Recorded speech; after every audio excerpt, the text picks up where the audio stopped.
So this is section 8.3, multiplying polynomials.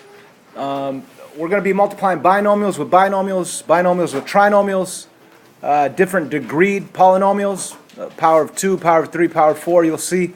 I am going to make this video designed for those that are watching it at home.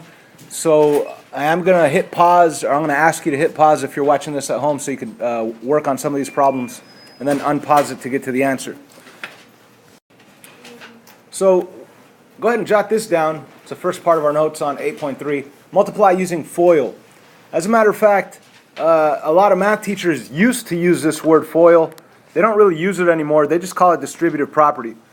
So what we're going to do is maybe put a line through it, even though we'll still see what it's talking about. FOIL, first outers, inners last. But what it really is, it's just distributive property.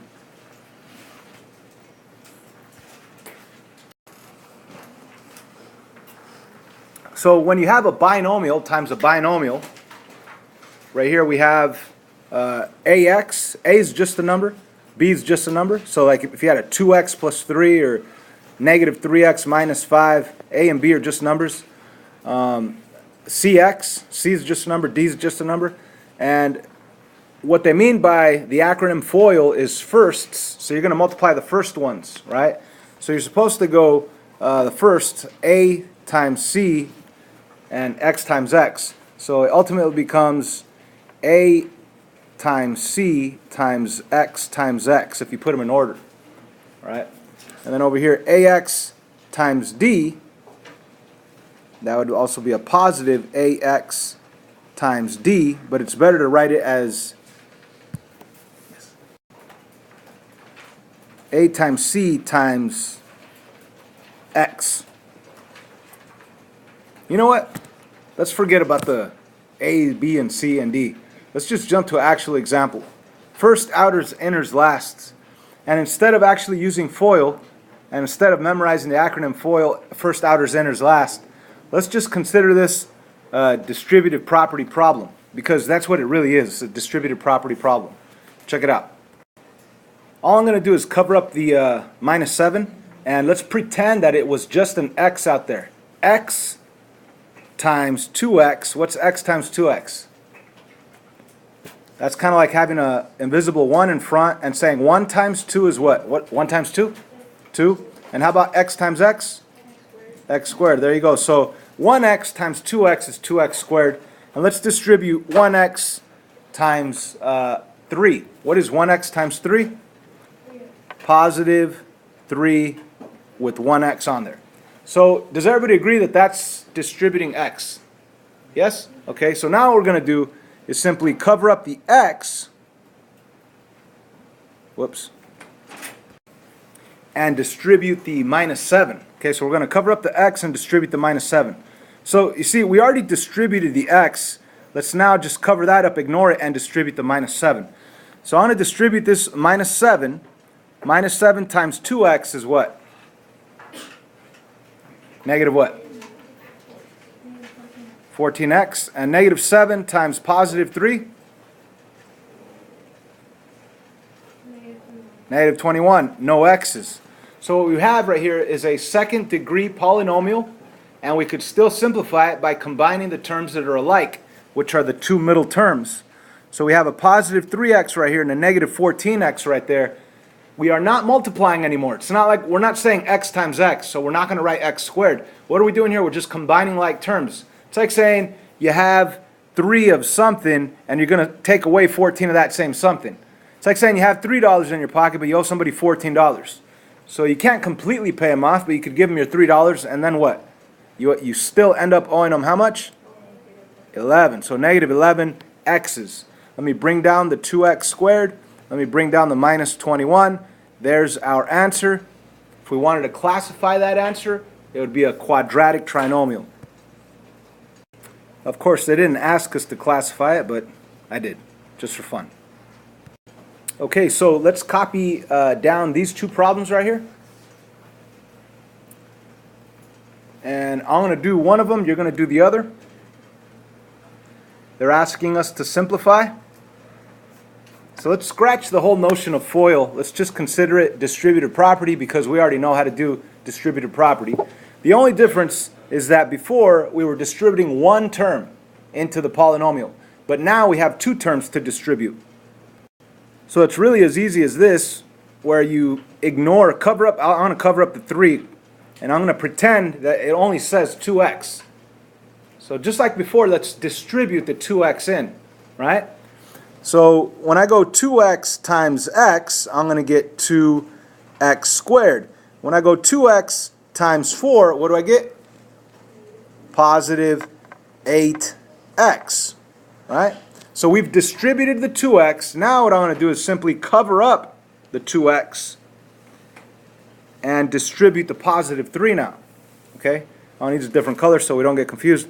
Positive 3, and notice that I'm including the sign that's in front. Positive 3 times x. What's positive 3 times x? What do we get? 3x. That's positive 3x. And how about positive 3 times positive 4? Positive 12. There you go. So we have 4 terms, right? 1, 2, 3, 4. Out of those 4 terms, I could combine the ones that are alike, the x's. So I want to combine this 8x, positive 8x, with this positive 3x. They're like terms. You're not multiplying, so it's not going to become an x squared. You're adding them together. You're combining them. So 8 plus 3 is 11. And we're talking about 11 x's. Let's bring down the 2x squared. And we said that was a positive 11x, so let me put a plus in front of it. And at the very end, we have a plus 12. This again is a quadratic trinomial. Just to review last week's vocabulary, the leading coefficient is 2. Leading coefficient is only when it's in order, when it's in standard form from highest exponent down to smallest. And the last number on your polynomial in standard form, when it doesn't have a variable, is called your constant. Okay, just to review last week's vocab. So what I want to do is ask you to pause the video if you're watching it from home right now and try to do the one right here to the right, the 5x plus 2 times 2x minus 1. Let me zoom in on that. So there it is. So if you're at home, hit pause, do it, and then unpause it. So I want to start by ignoring the plus 2 and going 5x times 2x, that's 10x squared. Why? Because 5 times 2 is 10, and x times x is x squared, right? And then 5x times negative 1, that's simply going to be a negative 5x. Now I'm going to move the square to cover up the 5x and now distribute the positive 2. So positive 2 times positive 2x is going to be a positive 4x. Last but not least, positive 2 times negative 1 is negative 2. And out of those 4 terms, we could combine the 2 middle ones, the negative 5x and the positive 4x. That'll give you a negative 1x. If you owe $5, you have $4, you're still going to owe them $1 even if you give them all 4 of your dollars. Let me rewrite everything. It's going to be a 10x squared that comes down minus 1x minus 2. That is a quadratic trinomial. The leading coefficient's 10, the constant's negative 2. But that is our answer, multiplying those binomials. Let's see how much more practice.